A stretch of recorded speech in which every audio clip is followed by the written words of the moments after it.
yako hayaoni. Yani unaumizwa lakini haukomi.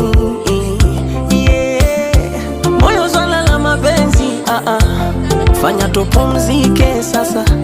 Mambo ya kupenda penda, utafanya wanizike.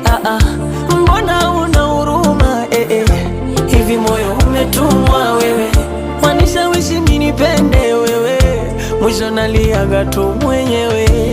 Moyo moyo moyo moyo moyo moyo, punguza kielele na mapenzi. Moyo